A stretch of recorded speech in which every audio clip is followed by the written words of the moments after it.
and let us know what's on your mind. You can stop by the information desk on the way out and fill out a information card, and we would love to be able to tell you more about us. You can also hit us up online with a digital Connect card. If you're watching online, you can click the Connect card, and it'll lead you to a place where you can put your email and phone number in there and ask a question, or just let us know that you're there. Let us know where you're joining in from, and we'll be in contact with you and respond to you. And finally, you can email us at info@necc.church. Once again, welcome. And like I said, if you have any questions, reach out to us. We are drawing close to the end of our series that we've been tracking through the book of John. And last week, we saw the beginning of Jesus' climax here on earth, where he was betrayed and judged by people who are close to him, by the religious community, and then finally by the earthly authorities or the earthly government set him on trial. And when we left off last week, we understood that Pilate tried to let him go, and he gave the Jews a opportunity to let him go, and he said, will you take Jesus or Barabbas? And of course they chose Barabbas, and the word said that Barabbas was a robber. I want to tell you this morning that Barabbas was more than just a petty thief. He was actually a religious zealot, and he wanted to take over the Roman government. He was actually in jail because of assassinations attempts, scholars will tell us. And so Barabbas, the son of a man who was trying to take down the human government, was juxtaposed to the Son of Man. And the people shouted for Barabbas. And so this morning, as we continue in John chapter 19, we'll be trekking through verses 1 through 16. We'll be talking about Pontius Pilate's decision. The Pontius Pilate was actually had the power within his hands to set Jesus free, and he chose not to. And what does that have to do with us today on February what's the day? The 13th, 2022. What does that have to do with us that Pilate did not make the right decision with Jesus? Well, I propose to you today that there is a question that we all need to ask of our own lives is when we're faced with the person of Christ, when we're faced with the deity of Christ, when we're faced with the claims of who Jesus Christ is, what will you do with Jesus? Some people think that the most important decisions in your life is who you'll get married to, or where you'll live, or what school you'll go to, or what profession you'll decide to become a part of. But no, the most important decision in your life that you will ever make, that you will ever encounter, is what will you do with the person of Jesus? So much so that when time is over and when time is ready to end and we stand face to face with God, the question will be posed to us. What did you do with my son? What did you do with my son? And I think we can learn a lot from Pilate's plight this morning. We know that Pilate, and John doesn't mention this, but it's mentioned in other Gospels, where he tried to punt the decision. There's a game going on today somewhere. I don't know. Not in Dallas. Also not in San Francisco, Gail. You ever made a hater? I'm going to talk about that a little bit in a minute. A hater. For no other reason but just to hate. I think there's a term for that. Haters gonna hate. No, I'm saying. But in the football game, something that Dallas doesn't do a lot of, you get to the fourth down and you have to make a decision. Are you going to go for it or are you going to punt? And punting says that I can't achieve what I want to achieve now. I'm going to pass it on to the other team and see what my defense can do in football. And Pilate was trying to get out of this situation because he didn't want to be there in the first place. And so he said, no. Is this man a Galilean? Oh, let him go over to where Herod is. Herod is going to deal with this. So he sent them over to Herod. Herod had wanted to meet Jesus because he was familiar with the area. He had heard about Jesus, and he was hoping that Jesus would do a miracle for him. Let me hear about these miracles that you've been doing for folks all of this time. Let me see what you're really about. And Jesus stood before him silent. Jesus said, I'm not going to play your circus monkey. Herod was disappointed, so Herod said, well, I ain't got nothing to do with him, and he sent him back from Pilate. And the word actually tells us that when Herod sent him back to Pilate, they became friends. They were enemies before that. And so now he punted, and the ball's back in his side of the court. What are you going to do with Jesus? God is saying, I'm not going to let you wiggle out of this situation. What are you going to do with Jesus? As believers and even as non-believers, do you know that indecision is a decision? When I decide to just go, I'm going to punt on this transaction, I'm not going to just say or do what I need to say or do, that is the decision. You're saying no to God. You can't be apathetic to Jesus. You can't be indifferent to Jesus. You have to be face to face with him and make a decision. And that's what we're going to talk about this morning. And guess what one of Pilate's decisions was? 19, verse 1. Then Pilate took Jesus and flogged him. Now we can listen to that because flog sounds very polite. Doesn't it? Don't mess with me, I will flog you. Right? It's not a part of our vocabulary. It's not a part of our culture. But flogging was really this brutal act that was nothing funny about it. It was nothing polite about being flogged. It said, then Pilate took Jesus and flogged him. Now watch this. They would take, and the Romans got really good at it. They would take these straps, these whips, and they had these leather thongs that came off of it, and at the end of it was metal like lead and shrapnel and bone and metal and pieces of glass. And it was like, I don't want to even be hit with a piece of lead. I don't even want to hit me with a leather strap. But at the end of it was this thing that it would hook into your skin and they would rip it. And it would basically take strips off of your back. And so what it was meant to do was expose raw flesh.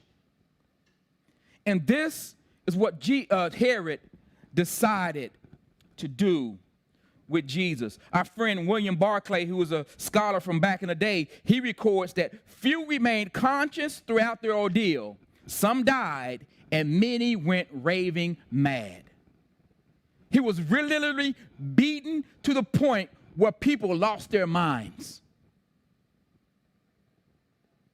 I've given spankers in my life. I used to be a spanker. I don't think I'm going to spank my grandkids, though. They just too cute. But I used to give spankings. And sometimes I gave a spanking, and the kids would act like they were just dying. And I sit there and go, I didn't even touch you that hard. Sometimes I didn't even have to touch him. I'm not saying nobody in the room, but he led worship today. I didn't have to touch him. I could just look at him, and I'm only doing that because he says, why you always got to bring me up in sermons? Because you're funny, son. But him and another one, Maya, they used to sit there, and you would look at them, and they would just... It's like they're going mad. Are they going to be okay? And Jesus was literally a grown man, beaten to the point where people lost their minds. His back was laid open. The Bible even gives us accounts of people spitting on him and punching him and ripping his beard from his face. This is what Pilate decided to do with him. And remember, Pilate before this said, I see nothing wrong with him. He's innocent. But to appease the crowd, to appease the masses, he decided to deal harshly with Jesus. Watch verse 2. He said, and the soldiers twisted together a crown of thorns and put it on his head, and arrayed him in a purple robe. They were literally mocking him. They came up to him saying, "Hail, King of the Jews," and struck him with their hands. Other gospel writers, like I said, included, they spat on him. They had rods, sticks, and they would beat him with the sticks, mocking him. "King of the Jews, where's your power now?" Remember what I said last week? Jesus went through this for us. Now, I don't know about you, but he was bruised. Possibly the medical professionals in the room, multiple contusions. See, I'm learning words. His blood was trickling out. I had this contusion on my knee. Y'all remember I was walking around on that crutch? That's just one fall. This is equivalent to multiple falls. And these ain't weak children beating on Jesus. These are soldiers. These are men of war. And by the way, the Romans, the soldiers, they were sadistic. They were sadistic. I don't know about you, but I can watch MMA and boxing because they agreed to get on in there and do that to one another. But if you ever watch videos where someone just gets punched or kicked or thrown, like it just breaks your heart. Because this person did nothing possibly to take on this beating that they're taking, and they're not able to withstand the beating, and they're being beaten, and they're being beaten. And Jesus is taking this, knowing that he has all power, and all he has to say is, "Angels." We recorded yesterday in the garden, last Sunday in the garden, he just says, "I am he," and all them soldiers fell backwards, 500 or so of them. Yet he's stuck in there for us. Verse 4. Pilate went out again and said to them, "See, I am bringing him out, that you may know that I find no guilt in him." Really? Really? I'm bringing him out and showing to you that I find no guilt in him, and I just had him beaten to a bloody pulp.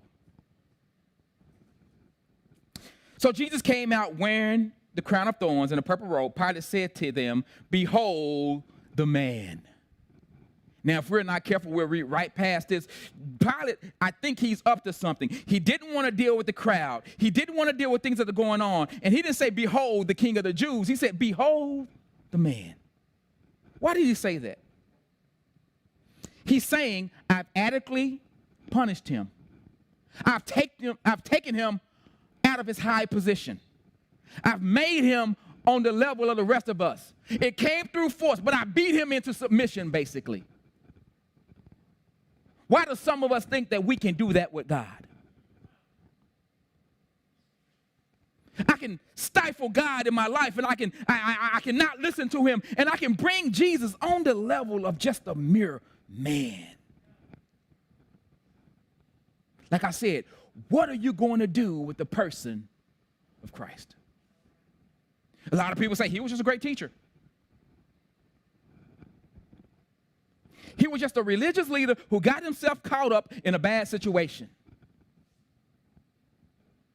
He lived back in Galilee, and guess what? He died, and that was it.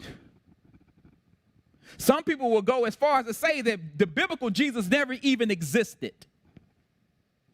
And so Pilate brought him down to the level of a man. He's saying, listen, he's no threat to you. He's no threat to Rome. Everyone go on your merry way. He's just a man. I've proven it to them by the authority that I've placed over him. So they humiliated him. And he was thinking that they were going to be like, okay, that's that. Christ is averted. Rome did what Rome does. Rome squashes rebellions by power and might. They done what they done. Party over. But not so with Jesus. He was perfect humanity. Yet the scars in his body and the contusions and the blood and the spit dripping off of his face and his beard unkempt said exactly what sinful humans do to perfect humanity. This is a response of sinful humanity towards God. Each and every time flesh, sin will try to annihilate God, will try to eradicate God from around us.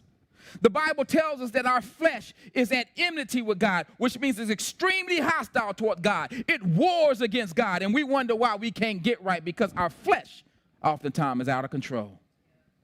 And if we're not believers, and sometimes believers even fall into this, but if we're not believers, we don't even think sometimes there's a such thing as sin. And we wonder why we can't see God, why we can't follow God, because our sinful nature ignores him.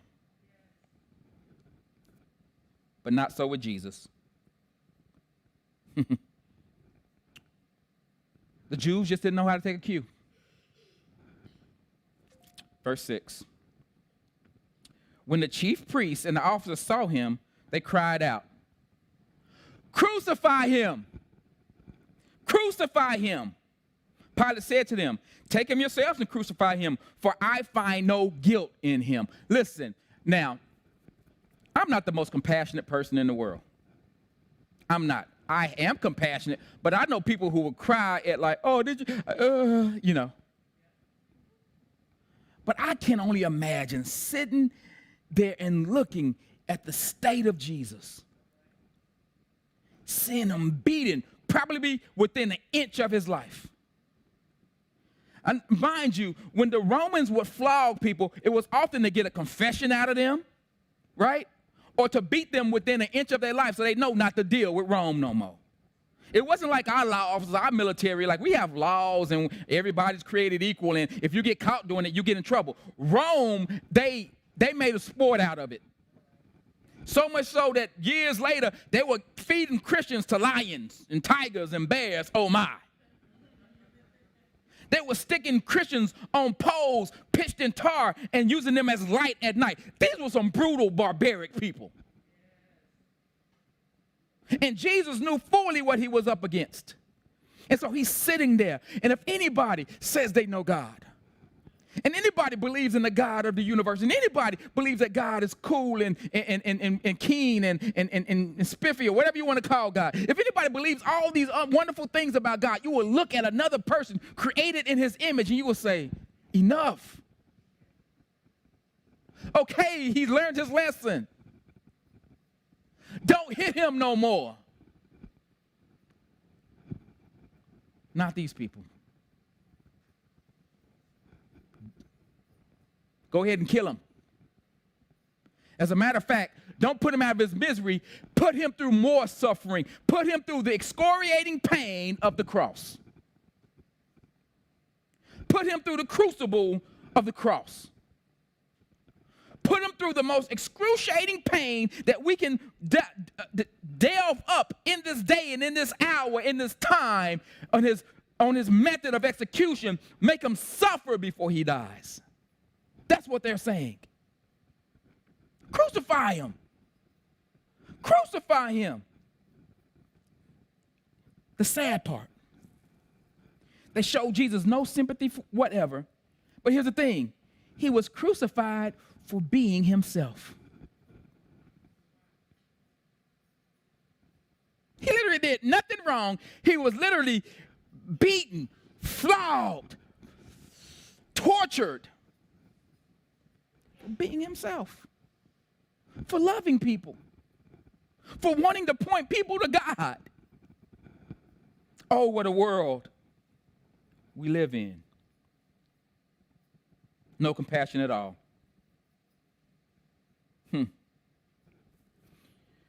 The sad part is hatred ruled the moment. Earlier I was talking about haters. I really wasn't talking about Gail, but I'm talking about haters. I love Gail. Listen, be careful.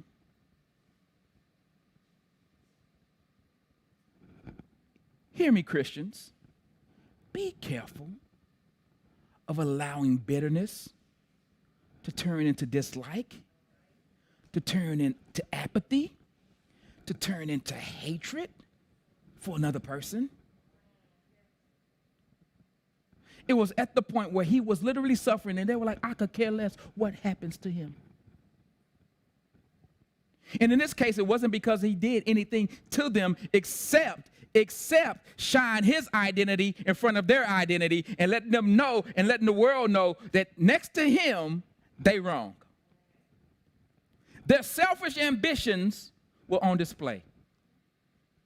Oftentimes, even as believers, we'll display hatred towards other people because of what they've done. You don't understand what they did to me.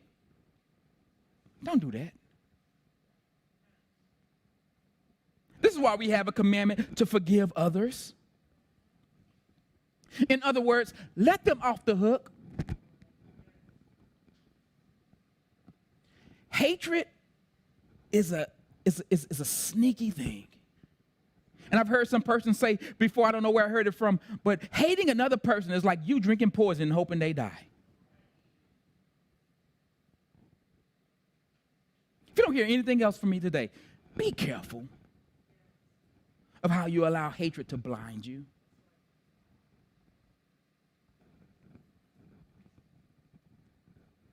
The Jews wanted nothing less than the death of Jesus. Verse 7. The Jews answered him, we have a law, and according to that law, he ought to die because he has made himself the Son of God. And when Pilate heard this statement, he was even more afraid. This is funny. This is the first time out of all this stuff that was going on that Pilate heard the true charges. Remember? We would have brought him to you if he wasn't doing nothing wrong. Other gospel accounts say that he was saying he's stirring up people against Rome, calling himself a king. He's being bad. So he needs to be crucified. And so Pilate thought he was doing some stuff. Okay, he's a troublemaker. Let me just go on and beat him to within an inch of his life and then put him back out here to y'all. And y'all going to say, oh, we're sorry. We really didn't mean it. But they no, crucify him. And then they said, crucify him because he has made himself the Son of God. Now, here's the thing. Even the Romans believed that gods and children of gods could manifest themselves in flesh. And so now Pilate a little scared. Like my family members in South Dallas say, he big scared.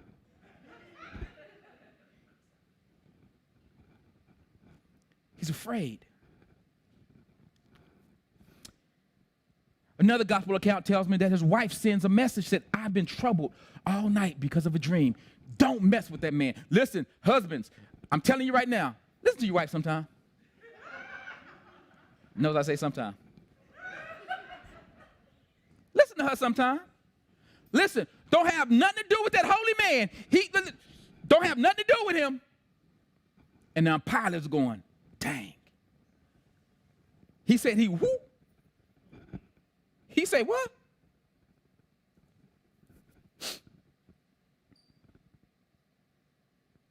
So Pilate had a thought. What if this man that's standing here before me, because of his character, because of the way that he is more than just a man? Listen, believers, when you start having an unction of what if Jesus is more, follow that. If you're in the room today and you don't believe, or if you're watching online and you don't believe, and you have the unction of what if Jesus is more, follow your gut.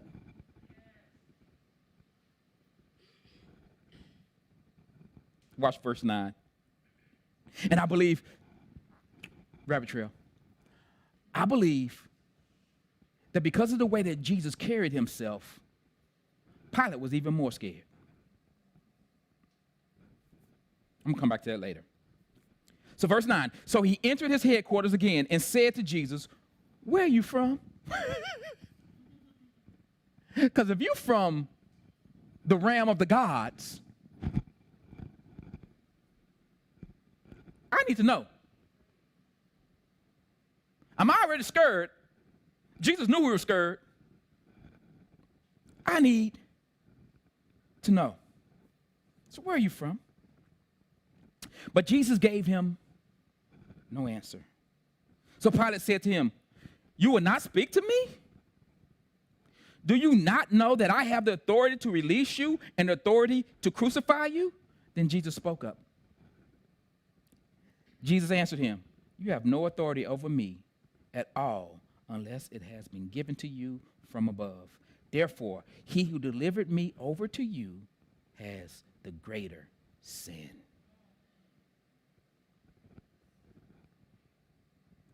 He who's brought me and put me in the situation that I allowed myself to be put in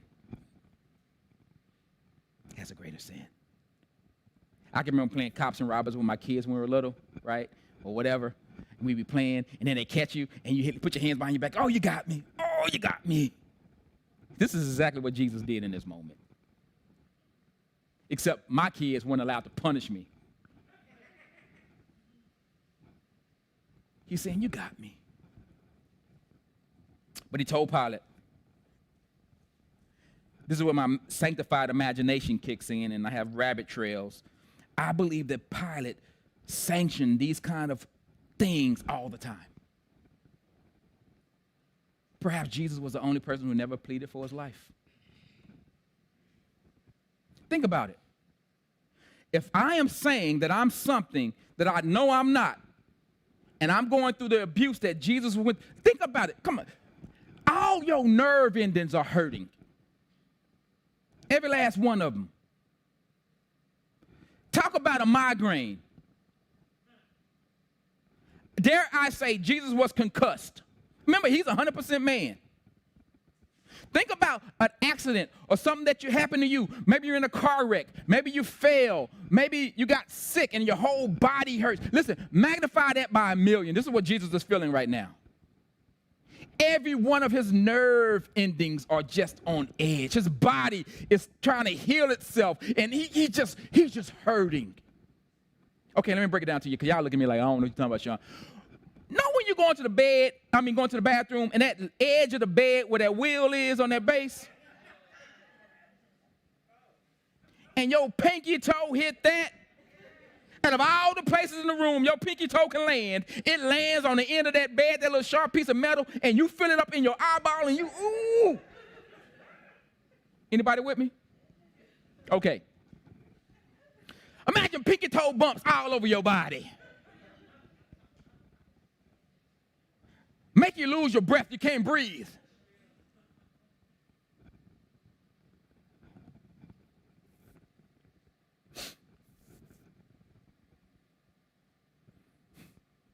Why aren't you begging for your life? You're sitting there all quiet. I'm looking at the spit dripping off. I'm looking at you, and you're not saying a word. I can imagine Jesus saying, this is tormenting you, isn't it? This is making you feel a little uncomfortable, uneasy, isn't it? Jesus knew that Pilate was trying to find a loophole to save him. Pilate was like, please, don't make me make a decision. Jesus' response was, you're not blameless, but you didn't initiate this.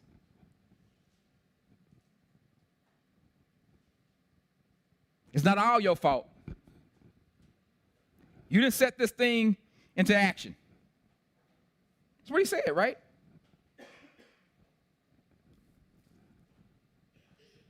Because you wouldn't have any authority unless it was given to you from above.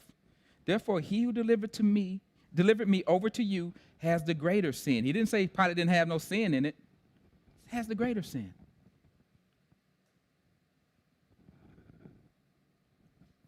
So what was Pilate's sin?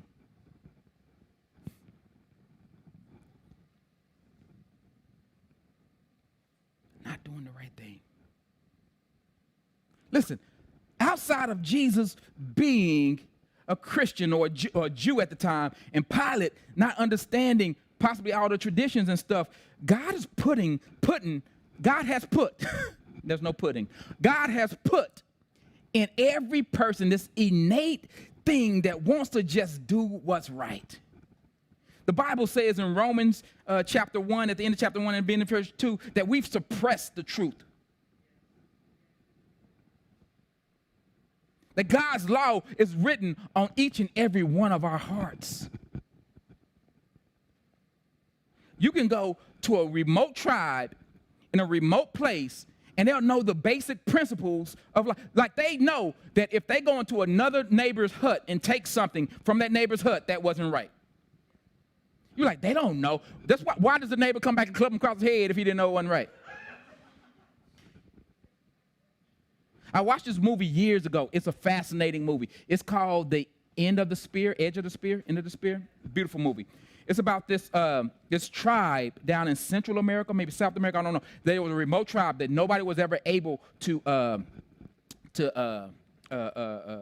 reach them in the West. And like they would run people off, and they had not seen civilization. There was these missionaries that went down there. They had this yellow plane, and they thought it was this flying bumblebee that would eat them, so they would chunk spears at the, right? And so they would go down there, and these missionaries went down there, and they ended up killing. I ain't gonna tell you the story. But anyway, I'll tell you this part of the story. When they finally got an opportunity to talk to them about Jesus, they said, "We know you're God. Our gods tell us not to follow him."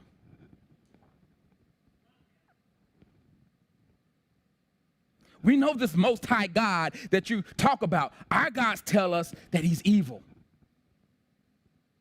And so somehow we've suppressed truth. And that's why, parents, it's important that you instill truth into your kids, because the world will suppress truth. Their little flesh will suppress truth. And unless you give them truth, they will just listen to whatever blows their way.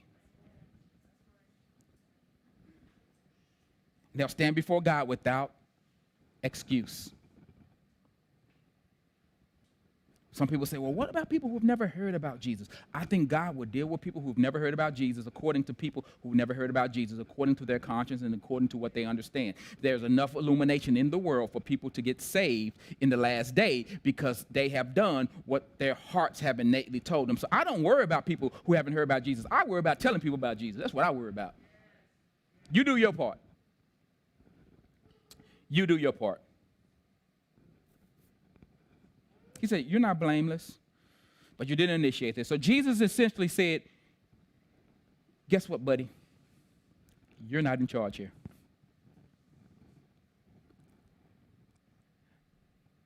Maybe Jesus embarked and started to embark on a way in your life. And he said, guess what, buddy? You're making a decision, but you're not in charge here.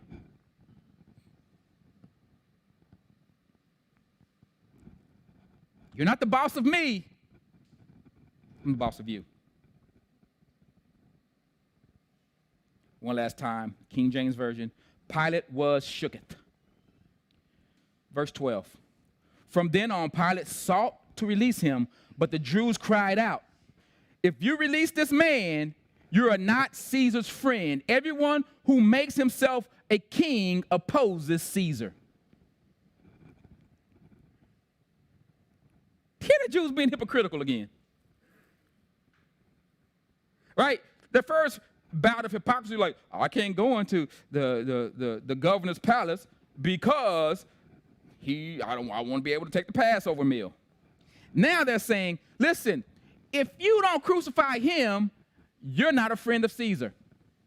They're saying basically, you're not patriotic. You're not doing your job if you don't kill this man. Why is that hypocritical? Because they just let Barabbas free, who was trying to take down the whole government.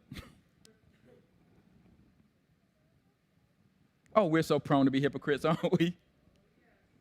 We see something some way from our vantage point, but there's another view to it, and then somebody points it out to us, be like, ooh, that is the same thing. Some of us do that. Some of us pretend it ain't the same thing. Nah, you comparing apples to oranges. Nah, those are two oranges if I've ever seen one.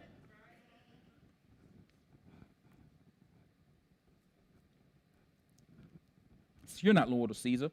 If you let this man loose, you're wrong. And so Pilate came down to his ultimate choice. Jesus or himself. Jesus or his comfort.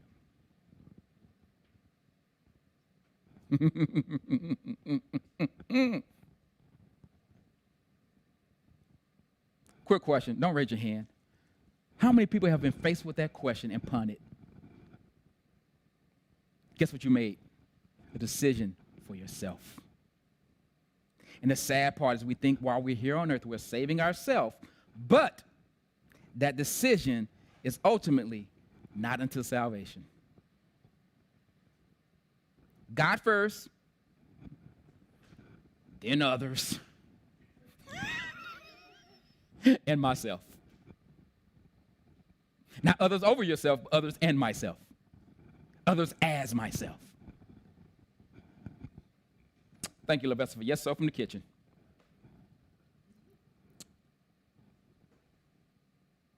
He knew the Jews weren't going to let him go. Herod didn't work. Flogging him and trying to make him a man didn't work. Offering Barabbas or Jesus didn't work. And by the way, Pilate was slick. That's how fleshly he is. Pilate was slick. Pilate was like, I ain't gonna deal with this. Some was punched, some was just kind of, y'all know what that is? Matrix, baby. Dodge them bullets. So because of people who weren't patriotic, claiming to be patriotic, they tricked Pilate out of his position where he had to choose. And he chose. Verse 13. So when Pilate heard these words, he brought Jesus out and sat him down at the judgment seat, a place called the stone pavement, and in Aramaic, Gabbatha. Now, it was a day of preparation for the Passover. This is awesome. Because Jesus is the ultimate Passover lamb. It was the 6th hour. He said to the Jews, behold your king. I think there's a little bitterness in Pilate's words. This is the way I read the Bible, I'm sorry. While it goes like, behold the man. All right, y'all gonna put, okay, behold your king. They cried, away with him. Away with him. Crucify him. Pilate said to them, shall I crucify your king? Like he's a little snippy right now. The chief priest answers, we have no king but Caesar. Hypocritical all over again.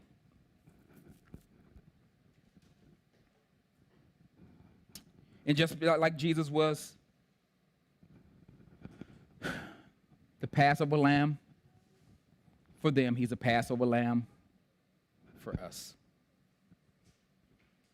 Verse 16 is where we're going to end today. So he delivered them over to them to be crucified.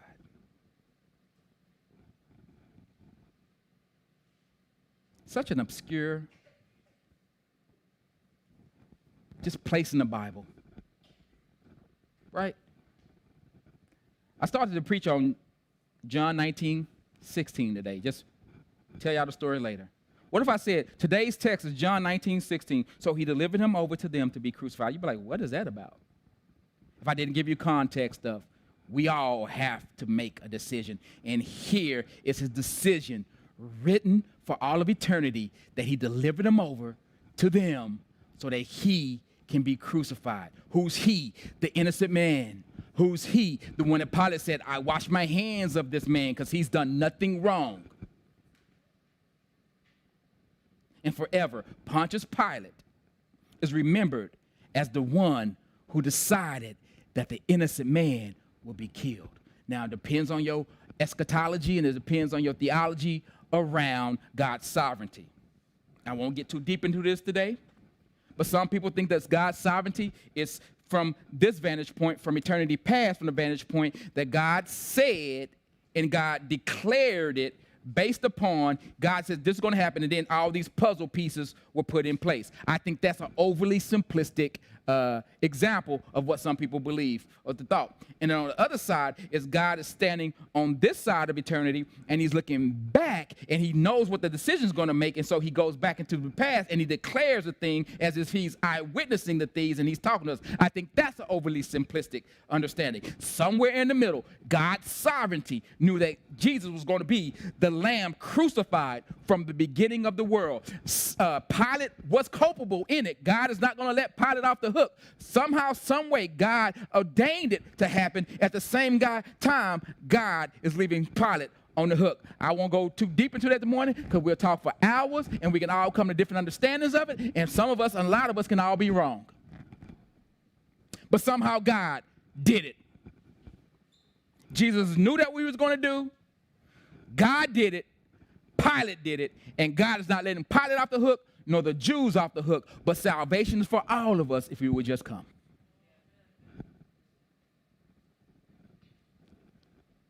So we have to remember this morning that no one took Jesus' life. He laid it down. He used the word, greater is no love than this, that one would lay down his life for his friends. That's John 15:13. And as we transition to taking communion this morning, that's exactly what Jesus did when he laid his life down for us. Can't say it more plain than that. This activity, this action is what our lives will be defined around. Will you receive Jesus or reject him? Remember the whole reason that we're in the book of John. I've said these things so that you might believe. So I posed a question this morning. What will you do with Jesus? He prophesied hours before his death sentence. He predicted all these things that we've been reading about in the last couple of weeks. And we're going to finish them up in the upcoming weeks.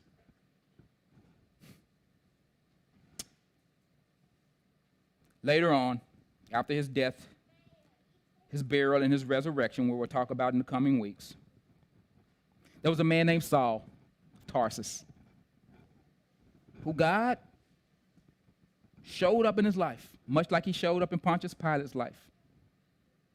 The person of Jesus met him on the road and asked him, why are you bothering with me and my peoples? That's Sean paraphrase. He said, why are you persecuting me? He said, I don't even know who you are. I'm Jesus, man. The one you tripping on. And Saul had to make a decision. Saul became Paul, who we have collected most of the works of the New Testament written to the churches in the beginning based upon his writings that were inspired by God. And Saul said this in 1 Corinthians 11.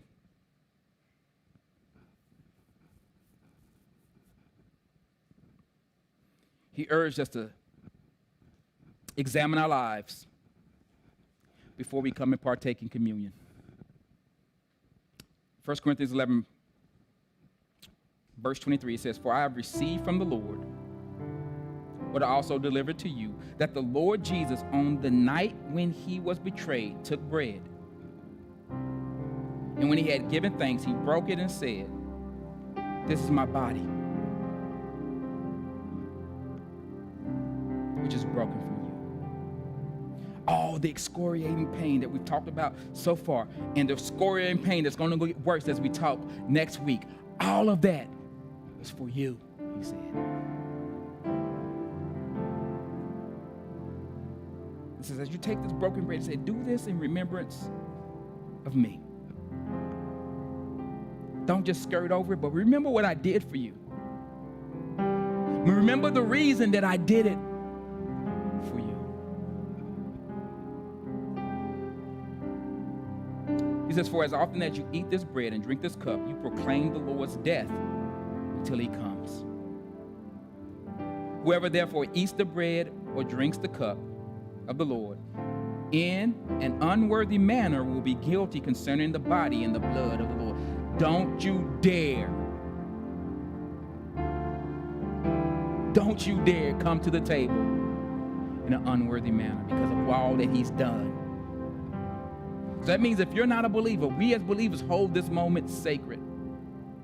Don't do it. Just skip it. Don't be, there's no peer pressure. That means if you're a believer and you have hatred in your heart towards somebody else, if you have sin in your life that you are unrepentant of, don't take it. There are two ordained actions in the church: communion and baptism. We hold those sacred. So if you're not ready, don't participate, okay? I couldn't be more serious about that. And it's not me. It's God. He said, if you do it in an unworthy manner concerning the blood, let a person examine himself, then and so eat of the bread and drink the cup. For everyone who eats and drinks without discerning the body eats and drinks judgment on himself. We're trying to protect you.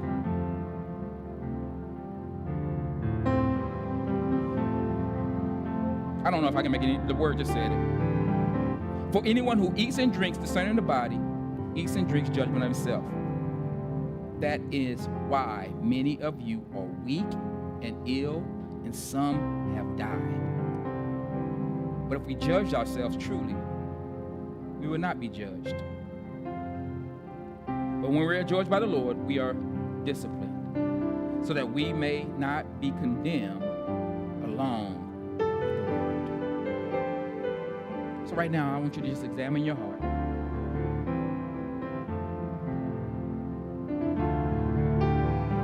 Jesus said, if you identify those things in your heart, you repent of those things in your heart, He's not going to judge you. You've already judged yourself. And He's given us the discernment to do so. I'm not talking about, some people don't take it too literal, because some people are literal. Is there any deep, dark sin in my life that I don't know about? If it's way that far back, like, God to deal with that. I'm talking about the stuff that you're cognitive of. The argument on the way to church this morning, and you just up in here, and I'm not saying it's kind of cold in here today, but you got your arms folded, you like, Examine your heart. Ask God for forgiveness, and then you can come and take the table. So as we examine ourselves for the next few minutes, I want us to remember that Jesus declared, I am the bread of life. Whoever comes to me will never go hungry, and whoever believes in me will never be thirsty. I also want to open up an opportunity for you, if you're in the space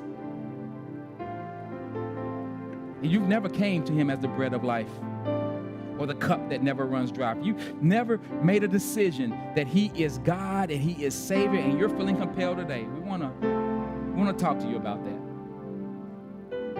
And I'm cognizant of people being weirded out or whatever. And I know the old folks say, if you're ashamed of me, I'll be ashamed of you. We won't do that. Email us, and we'll go out to lunch with you as an elder, and we'll talk about it. Because we want to make sure that you know what you're stepping into. And we also want to know that if you're being a part of the family, we want to shepherd you as a part of His family. Or you can come up, you can talk to me. You can come forward for Ms. Gail here. Prayer. Next to the communion table.